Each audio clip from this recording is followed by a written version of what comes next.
morally, I was led to nonviolence because I felt that it was the best moral way to deal with the problem. We were seeking to establish a just society.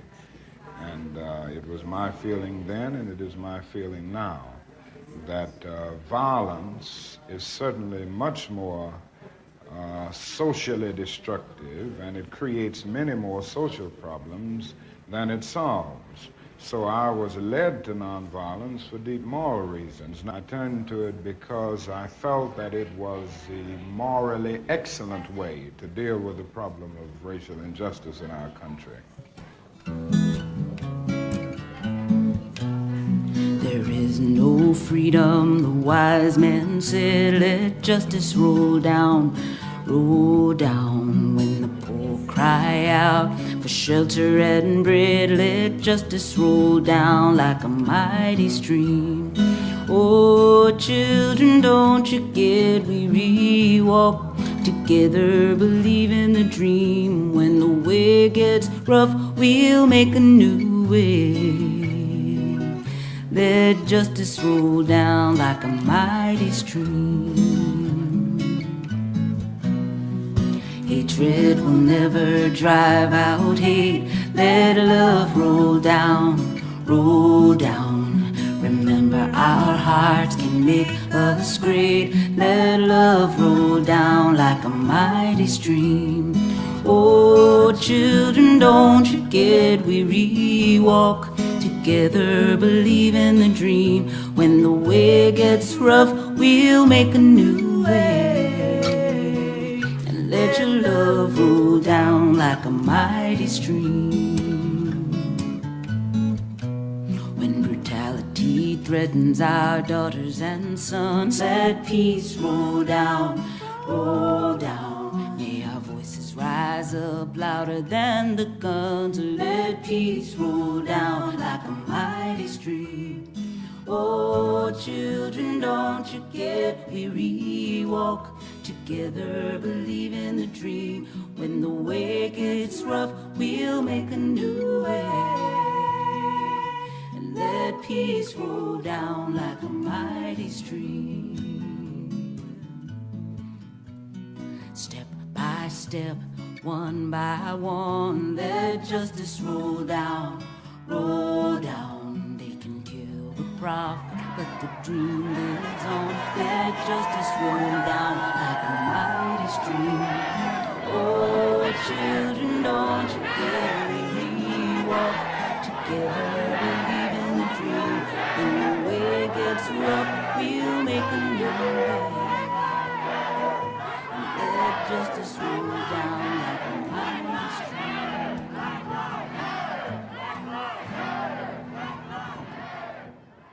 I turned to it because I felt that it was the morally excellent way to deal with the problem of racial injustice in our country.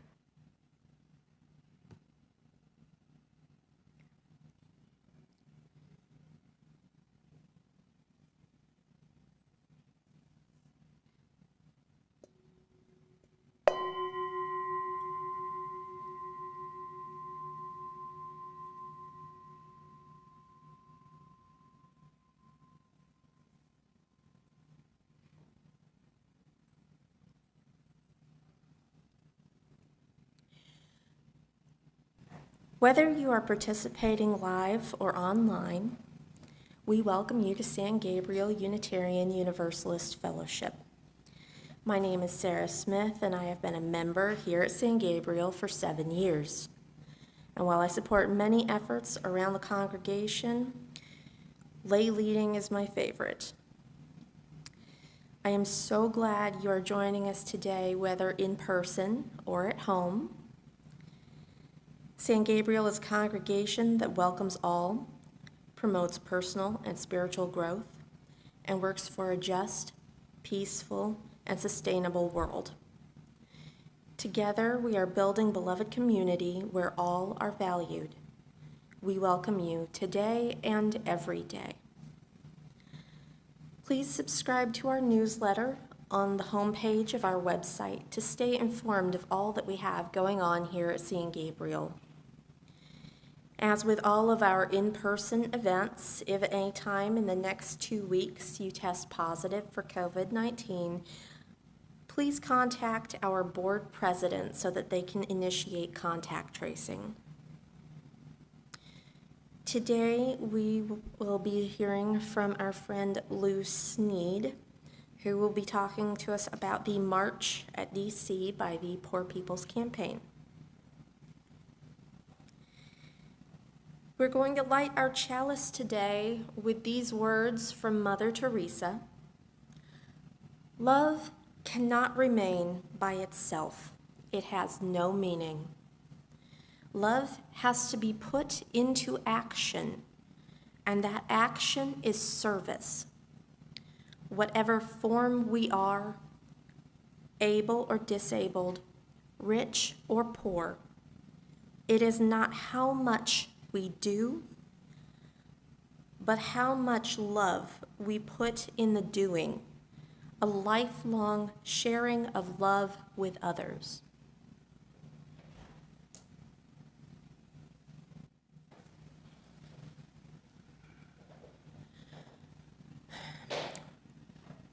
Our affirmation reminds us who we are in fellowship and of our sacred covenant to each other. Please join in reading the affirmation. The doctrine of this church is love, the quest of truth is its sacrament, and service is its prayer.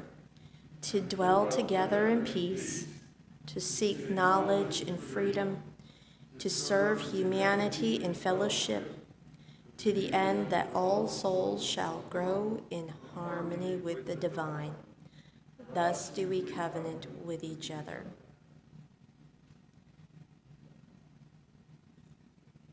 I believe it's time for a recorded Wonderbox story from Karina.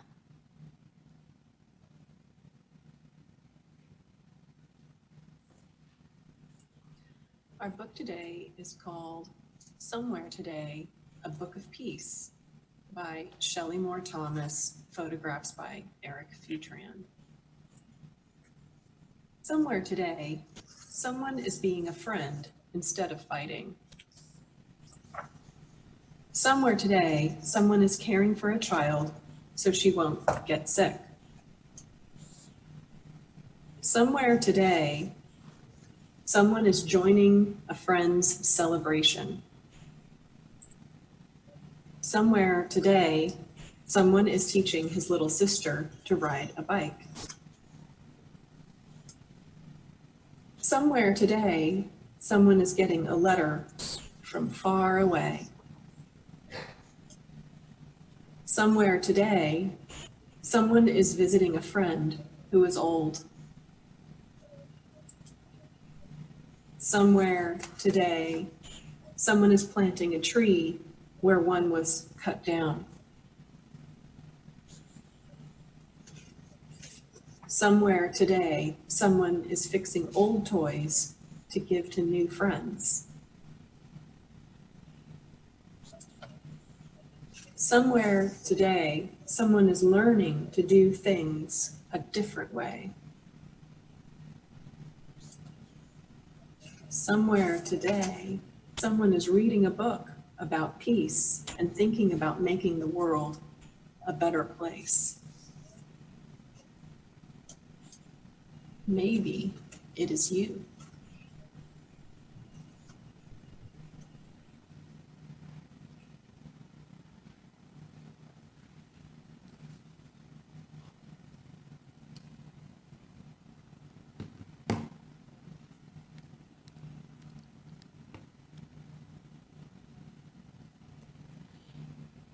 Each week, we take an offering to sustain this space that we call home and support the work of our fellowship. As the ushers collect the offering, please know how grateful St. Gabriel is to you for giving of your time, your talents, and your treasure.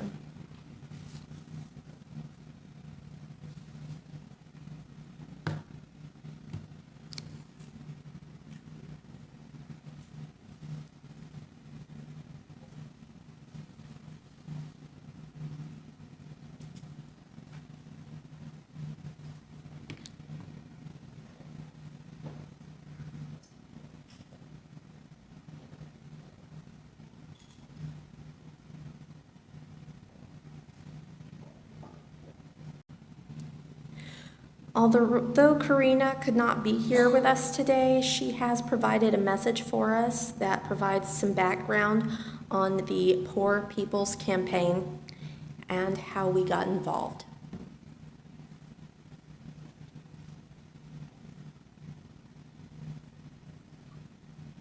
Hello, all. I've been asked to give some background information on the Poor People's Campaign and speak a little bit about our connection to this movement as Unitarian Universalists. The campaign takes its name from the original 1968 Poor People's Campaign, which was an effort to gain economic justice for poor people in the United States, organized by Dr. Martin Luther King and the Southern Christian Leadership Conference. The current Poor People's Campaign began in April of 2013 with the Reverend Dr. William Barber leading regular Moral Mondays civil rights protests in North Carolina's state capital, Raleigh. From the beginning, the campaign has been an interracial fusion political coalition. I quote from their website, "Drawing on the transformational history of the first Reconstruction following the Civil War and the second Reconstruction of the civil rights struggles of the 20th century, we demand a third Reconstruction, a revival of our constitutional commitment to establish justice, provide for the general welfare, end decades of austerity, and recognize that policies that center the 140 million poor and low-income people in this country are also good economic policies that can heal and transform the nation." The first time I heard Reverend Barber preach was at our UU General Assembly in 2016, where he, in his typical fashion, got people on their feet and brought down the house. He lifted up our UU civil rights martyrs, Reverend James Reeve and Viola Liozzo, and spoke of how UUs answered Dr. King's calls to justice at times when many of his own people did not. The campaign is focused on eradicating the 5 interlocking injustices of racism, poverty, ecological devastation and denial of health care, militarism and the war economy, and the fake moral narrative of religious nationalism. On our UUA website, we state that the Unitarian Universalist Association is an official endorser and faith partner of the campaign because we align with the goals, strategies, and tactics that strengthen multi-faith and partner relationships and coalitions, deepening our own faith and helping build a transformative movement for justice. Our own UU publishing house, Beacon Press, has published 2 of Dr. Barber's books. So the connection is deep and it continues, and UUs are ever present at PPC events and marches. I am so proud of our own congregation's support and involvement in the March for Democracy from Georgetown last summer all the way to Austin, and I was honored to represent our congregation and UUs across Texas at the culminating rally at the Capitol. Next month, on June 18th, there is a national march on DC, and once again, UUs will be there. Our Side with Love campaign shares how special the strategic, faith-grounded approach of the Poor People's Campaign is. They say, rarely do national coalitions successfully bring together the many to counter the power of the few. Seldom is this done despite differences in age, race, ethnicity, gender, orientation, ability, region, or class, even religious and sacred practice, but the Poor People's Campaign does. I have been working with Eric W., a young adult in our congregation, to attend the march, and am hopeful that he will get to go and report back to us on his experience. I encourage you to go too. Please let me know if you have any questions. As Reverend Barber says, There must be a meeting led by the people hurt the most, and the church must help sound the cry. Let us go forward together, not one step back.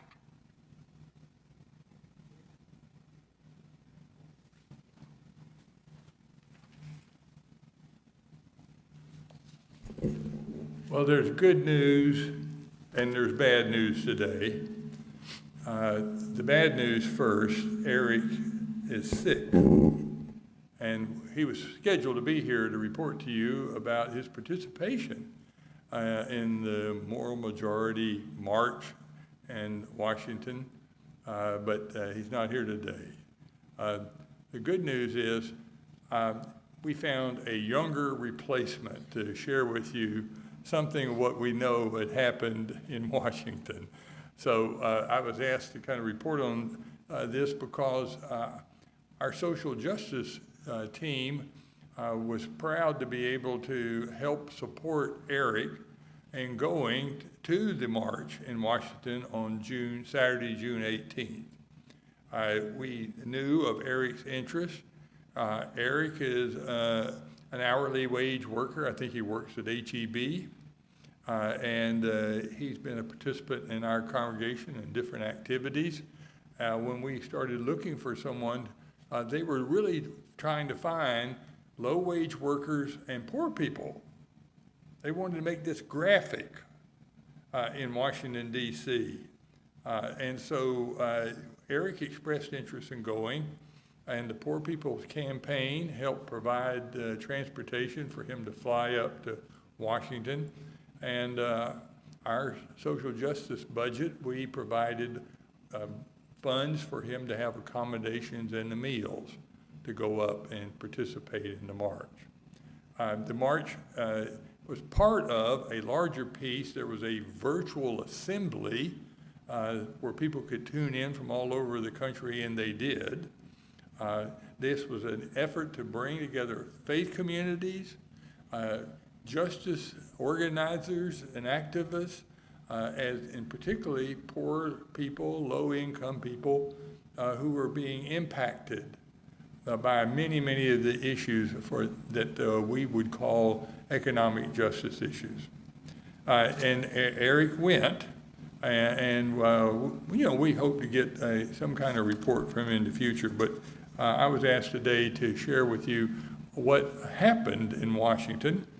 And essentially, I watched a video.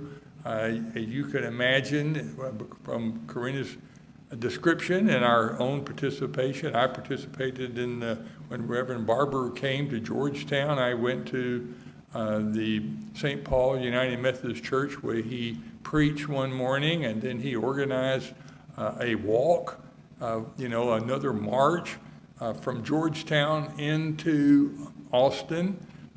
Some of you, raise your hand if you, I know Bill did, there were several of you here who participated in that symbolic march from Georgetown into Austin, and some of us went down to hear Reverend Barber, and that's when Karina was speaking. So he's been working on this gathering of people, what he claims is to represent the continuation of the 1968 rally that Dr. Martin Luther King Jr. organized in Washington, D.C. So this march is seen as, as he says, he likes to call this the third Reconstruction. The first Reconstruction, of course, happened after the Civil War. And then the second Reconstruction was the Civil Rights Movement of the 1960s. And so Dr. Barber and his organization sees this as now the third Reconstruction. And they believe that, 140 million Americans who are low-wage workers or living in poverty need to raise their voices. And we need to support those folks by calling for economic justice in this nation. And as I listened to the speeches that were made and the interviews that were there were several thousand people who showed up, and they had their banners and their signs, and they walked down Pennsylvania Avenue from Freedom Plaza, and there were a lot of folks there from the media interviewing them, and so they had an opportunity to say what they were about. I think one of the underlying themes, of course, as people of faith, they kept saying, love is not a say word, love is a do word. And part of what they were trying to say in this whole assembly was in the spirit, again, of the civil rights movement that Dr. King started. And they didn't camp out on the mall like they did in 1968. They just marched. And there was a lot of music, a lot of singing, but a lot of attention brought to the kind of issues that low-wage people and poor people are addressing. Some of the loudest applause was when they were addressing the issue of homelessness and affordable housing. These 140 million of us are struggling with those kinds of issues. And so that was one of the key features of what they were talking about. The other issues, gun violence disproportionately affects low-income people. Health care issues disproportionately affect low-income people. They had a group of doctors there, an organization saying, the patients we see who have the most serious issues most often are low income. They don't get the kind of medical attention and care to keep them healthy. So there was a group trying to focus on healthcare issues. I listened to some of them talking about economic justice issues. Their concern was, if you think most of the nation is being impacted by inflation, guess who's being hurt the most by inflation? It's the low wage and poor people who are most adversely affected. So there's a lot of talk about what can we do about job training? What can we do about trying to help people? What kind of government policies and legislation need to be passed? By the way, they're pretty critical. I think there's an indictment within the whole Poor People's Campaign of the way that our nation, as they say, the most affluent nation on the face of the earth, seems to ignore or dismiss the needs of a good third of the population who are not enjoying prosperity. And so part of what their criticism is that there's actually a movement going on, and they didn't have to name political parties to get this, but there is a whole bunch of folks in the country, they claim, and I think we all know, we're sensitive to this here, who are trying to suppress voting rights, who are trying to suppress women's reproductive rights, that are opposed to trying to do with anything with racial justice and equality. And they didn't have to say there's a bunch of white people who were worried about being replaced. And they didn't have to say anything about critical race theory, but I think the messages was pretty plain. So who's the target for a lot of these things? It's people of color and also a lot of people who are low income. And so Reverend Barber's message was that this is an urgent moment, he believes. And he's calling for what he thinks of as a moral revival.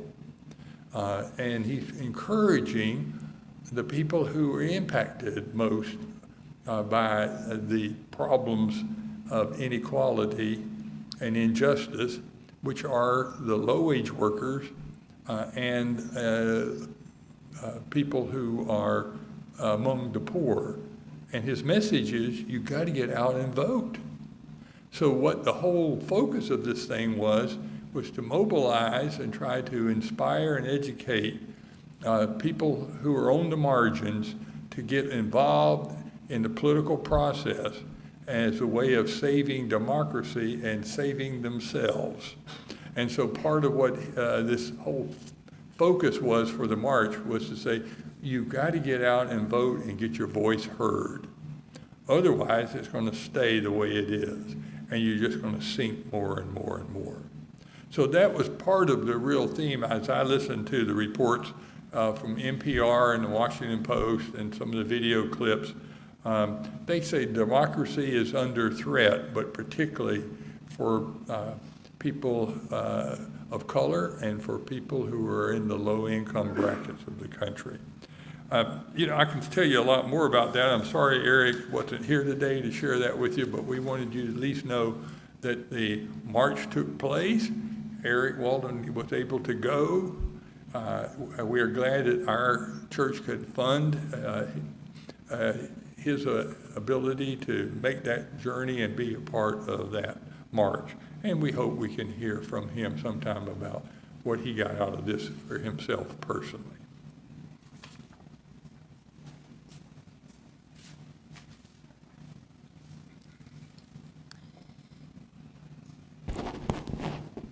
It's now time for our closing hymn. Soon the day will arrive. I believe the words will be projected.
Today we extinguish the chalice with these words from Dorothy Day.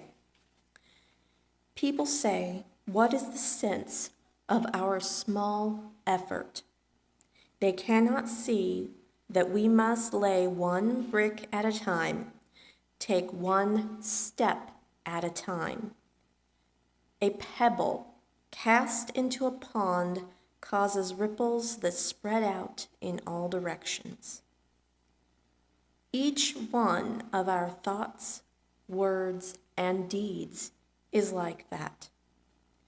No one has a right to sit down and feel hopeless. There's too much work to do.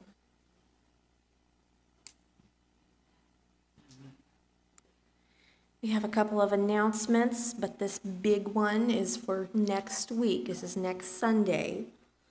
We will be gathering for our Laugh Out Loud event where we will watch some short videos, and that will be followed by a potluck picnic. All right, so we have a slide with some information there. I have heard from Spoon personally that there will be a big pot of bouillabaisse, and he strongly recommends you bring a mug and spoon. Again, that is this coming Sunday, and we hope to see you there. In August, plans are still on for Blessing of the Backpacks as a Saturday evening event on the 13th. We are trying to collect school supply donations. We also have a basket set up in the back for monetary donations to make that happen. We are partnered with George Wagner Middle School, which is named after one of our founding members. I think that's all the announcements we've got for today. All right. And it's good to see everybody. Please join us for coffee and conversation. With lemonade and conversation. It's hot out.